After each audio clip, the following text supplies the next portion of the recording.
stay in power. Capitalism needs poor white people to be mad at black people and immigrants in order for the capitalists to keep taking our money.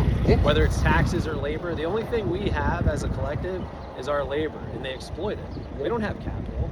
So that's the thing, is they have all the means, they pull all the levers of production, but we're the ones that go in and sell our labor for 40 hours a week. And what do we got? We got $8 to $12 for a dozen eggs. Like, it makes sense. Like housing, I'm 32. I'm a millennial. I can't buy a house. I have a VA bill, which I'm saving, holding on till the percentages go down. But that's the thing, is like, what down payment? I can't save money. I'm just trying to make it my 40 hours. If Kamala had won, you would have gotten $25,000 for a down payment. Right. Oh wow! And the Didn't biggest even know thing, that. She did. That was one of her campaign promises. Yeah, it was $25,000 for first time For down payment. And that's the thing, is but people didn't like her laugh. It was the most thing I hear from white people. Because of generational wealth.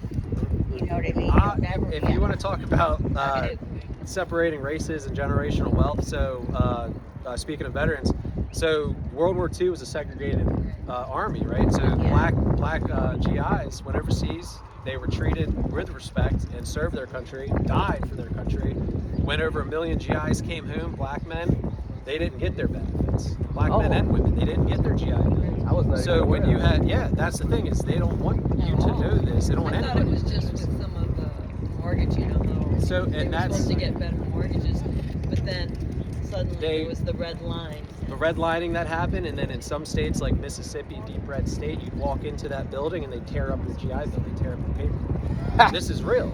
And so the thing is that when the federal government, before segregation ended, the federal government invested in its people.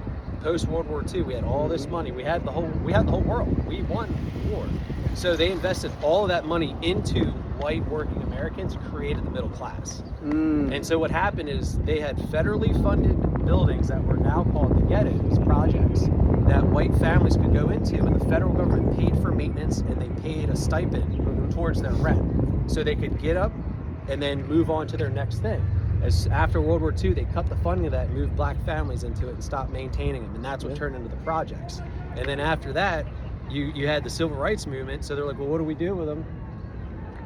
We go ahead, and they had the heroin epidemic of the 70s, and then you had the Reagan administration with the crack epidemic and the war on drugs. So what they could do is, they might not be able to segregate black people, but what they could do is incarcerate them and take down the black family. Exactly. Yeah.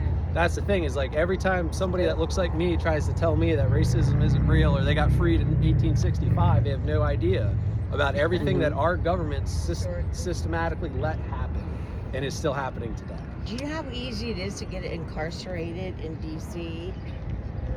Camera tickets. Yeah. No. They'll get you with that? Oh, do you mean? No. Oh wow. Okay, so Like when you're speeding and they stick a speeding picture. or running a red light or anything. I've gotten a ticket that I didn't come to a complete stop in front of the walkway, not on the white line. My tire was touching the white line. It's $100 ticket. But that's no, but they double in 30 They're days. just stealing your stuff. And and then they So can if you don't have 100 in another 30 days, and then they boot your car. Then you have no way to work. But and then you end up, you could be incarcerated as a young black man in DC